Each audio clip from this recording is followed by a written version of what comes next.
பாங்கரும் சிறப்பின் பல்லாற்றானும் நில்லா உலகம் புல்லிய நெறித்தே.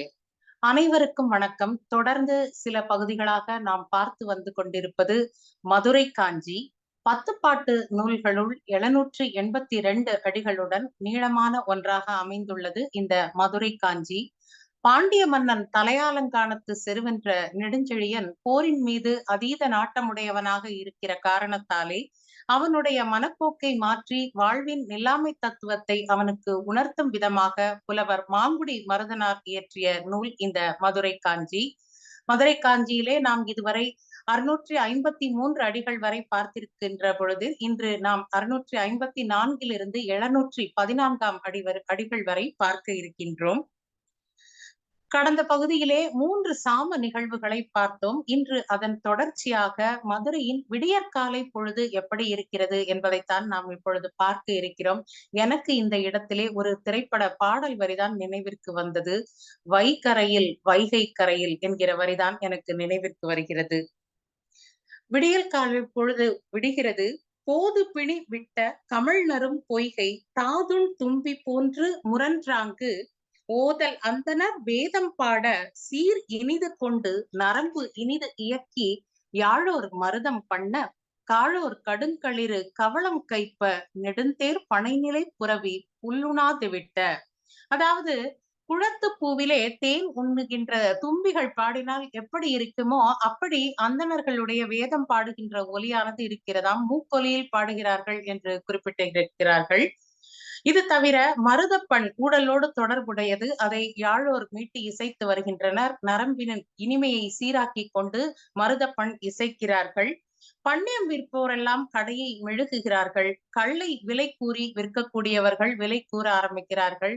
நகைச்சுவை காட்சிதான் நினைவிற்கு வருகிறது. காலையிலேயே மதுக்கடைகள் திறந்திருப்பதை காட்டுவதை படத்தில் தான் பார்த்திருக்கிறோம். இது மதுரை காஞ்சியிலேயே குறிப்பிடப்பட்டிருக்கிறது. கடந்த பகுதியிலே இரவு நேரமாக செய்தால் அந்த கதவுகளை தாழிடக்கூடிய ஓசையை பற்றி நாம் பார்த்தோம். இன்று இல்லத்தரசிகள் தம்முடைய காதலருடன் விரும்பி துயில் கொண்டிருந்தவர்கள் காலை நேர கடமைகளை ஆற்றுவதன் பொருட்டு எழுந்து வருகிறார்கள். அவர்கள் கதவுகளை திறக்கக்கூடிய ஒலியானது கேட்கிறது. அவர்கள் அணிந்திருக்கக்கூடிய அணிகலன்கள் எல்லாம் மின்னலை போல ஒளிர்ந்து கொண்டிருக்கின்றன என்று கூறப்பட்டிருக்கிறது. கள்ளுண்டவர்கள் எல்லாம் தழுங்கு குரலிலே பேசுகிறார்கள். சூதர் அரசனுக்கு வாழ்த்து பாடுகிறார்கள். மாகதர் அரசனின் பழம்புகழை பாடுகிறார்கள். கலப்பு திருமணத்தில் வழி வந்தவர்கள் என்று இவர்களை பற்றி எல்லாம் கூறப்பட்டிருக்கின்றது. வேதாளிகர் காலம் கணித்து சொல்கிறார்கள். அரண்மனையிலே முரசு முழங்குகின்றது. இந்த ஒலியை கேட்டு மாறுபட்டு ஏறுகள் நிலை மாறுகின்றன. சேவல் கூவுகிறது. ஆண் பெண் குருகுகள் யானை போல கரைகின்றன. அன்னங்கள் ஆசையோடு கரைகின்றன. மயில்கள் அகவுகின்றன. கூண்டிலே இருக்கக்கூடிய புலிகள் கரடிகள் முதலியவையெல்லாம் கூட ஒலி எழுப்புகின்றன. தங்கள் இணையோடு கூடுகின்றன. பிடியோடு உறவு கொள்ளும் பெரும் களிறு முழங்குகிறது. வண்டுகளுடைய ஆரவாரம் எல்லாம் கேட்கிறது.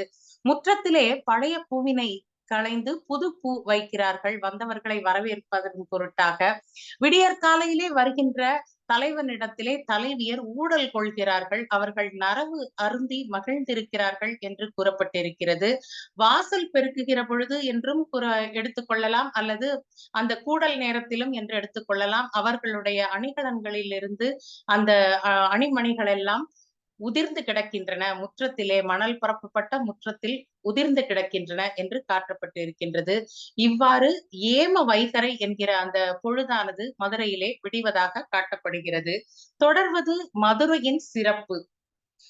மதுரையின் சிறப்பு என்று வருகிற பொழுது பெரும் தோளையுடைய பகை மறவர்களை எல்லாம் போரிலே அழித்துவிட்டு அவர்கள் அங்கே விட்டு சென்ற அந்த யானைகள், பாய்ந்து வருகின்ற குதிரைகள், இன்னும் அவர்களுடைய இடங்களிலே ஆநிரைகளை வேல்களை கோலாக கொண்டு மேய்த்து வரக்கூடிய அந்த வீரர்களை இந்த மறவர்கள் கொடூரமான முறையிலே கொன்று குவிக்கக்கூடிய இந்த மறவர்கள் இவர்கள் தங்கள் கைகளிலே எதிரி நாட்டினர் வைப்பதற்காக எடுத்து செல்லக்கூடிய அந்த பசும் திரள், நாட்டில் உள்ள கதவுகள், தோட்டி என்பதை இந்த இடத்திலே 2 வகையாக பிரித்து காட்டியிருக்கிறார்கள். தோட்டி என்பது கதவுகள், வருந்தத்தக்க கதவுகள் என்கிற வகையிலும் காட்டப்படுகிறது. தோட்டி மலையை ஆண்ட நள்ளி மன்னனை பற்றியும் குறிப்பு காணப்படுகின்றது.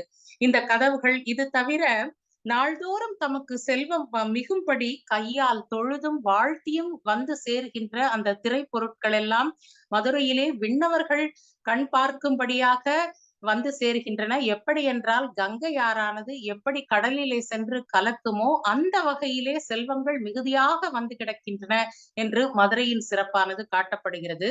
தோட்டி மலையினுடைய மன்னன் நள்ளி இவர் தன்னுடைய கோட்டையை பாண்டியன் அழித்து விடாதிருப்பதற்காக திரை கொண்டு வந்து செலுத்துவதாகவும் இந்த தோட்டி என்கிற வார்த்தையை எடுத்து காண்பித்திருக்கிறார்கள். அவர் கொண்டு வருகிற அந்த தாரமானது கடலிலே கங்கையாறு சென்று கலப்பது போல மிகுந்த தாரங்களை கொண்டு வருவதாக காட்டப்பட்டிருக்கிறது. தாரம் என்றால் கொண்டு வந்து தருகின்ற செல்வம். அதனால்தான் பரிசம் போட்டு மணப்பெண்ணை மணந்து கொள்ளும் போது தாரம் என்கிற அந்த வார்த்தையை குறிப்பிடுகிறார்கள். கங்கையம் பேரியாறு கடற்படர்ந்தாங்கு அளந்து கடையறியா வளங்கெழு தாரமோடு உத்தேழுலகம் கவினிக் காண்வர மிக்கு புகழ் எய்திய பெரும் பெயர் மதுரை. அதாவது கற்பனை உலகமாகிய அந்த வானுலகத்தை புத்தேள் உலகம் என்கிறார்கள். ஆள் என்றால் ஆள்பவர், ஏராப்பு அதாவது உயர்வின் பொருட்டு காட்டப்படுகிறது. இந்த இடத்திலே ஆநிலை உலகம் என்கிற சொல்லையும் பார்க்கலாம். ஆண் என்பதில் இந்த இன் என்பது போலி, ஆ என்பது ஆன்மா நிலை கொண்டுள்ள உலகம் என்று கொள்ளலாம். எல்லாவற்றிலும் உறைந்திருக்கக்கூடிய அந்த ஆன்மா என்பது ஒருமை தத்துவத்தை குறிப்பதாக அமைந்திருக்கிறது. அடுத்த காட்சி இரவிலே மன்னன் துயில் கொண்டிருக்கக்கூடிய அந்த காட்சியானது வருகிறது. நெடுஞ்செழியன் மகளிரை தழுவிக்கொண்டு மாலைகள் கோக்கப்பட்டிருக்கக்கூடிய அழகான அந்த பஞ்சனையிலே அவர்களுடைய கூந்தலையே மெத்தையாக அமைத்துக் இருக்குமாறு துயின்று கொண்டிருக்கிறான். அவனை துயில் எழுப்புகிறார்கள். எழுப்பும் பொழுது அவன் புத்துணர்வோடு எப்படி எழுந்திருக்கிறான் என்பதைத்தான் காட்டுகிறது. திருந்து துயில், அதாவது புத்துணர்வோடு எழுதல் என்கிற வகையிலே இந்த பகுதி அமைகிறது. அவன் தூங்கிக் கொண்டிருக்கின்ற இந்த காட்சியிலே அந்த மகளிர் எப்படி இருக்கிறார்கள் என்றால், அசோக மரங்கள் நிறைந்திருக்கின்ற சோலையில் செந்தி போல அந்த பூக்கள் இருக்கின்றனவாம். எதன் பொருட்டு என்றால், கதிரவன் அங்கே மேலே வானத்திலே வைகரையில் ஏறுகிற பொழுது அந்த ஒளியினால் எப்படி இந்த பூக்கள் எல்லாம் ஒளிர்கின்றனவோ அப்படிப்பட்ட பொன்னாலான அணிகலன்களை இந்த மகளிர் அணிந்திருக்கிறார்கள். குற்றமில்லாத அணிகலன்களை அணிந்திருக்கிறார்கள். அவர்கள் மயிலினுடைய சாயலை ஒத்திருக்கிறார்கள். அவர்களுடைய மேனியானது மான் தளிர் போல இருக்கிறது. அந்த தளிர்களில் எப்படி ஈர்க்குகள் இருக்குமோ அப்படியாக அவர்களுடைய உடலிலே அந்த திதலை வரிக்கோடுகள் இருப்பதாக காண்பிக்கப்பட்டிருக்கிறது. அவர்களுடைய காதுகளிலே அணிந்துள்ள காதணிகளால் அந்த காதுகள் வளைந்து அழகாக காட்சியளிக்கின்றன. தோள்களிலே வளையல்களை அணிந்திருக்கின்றார்கள்.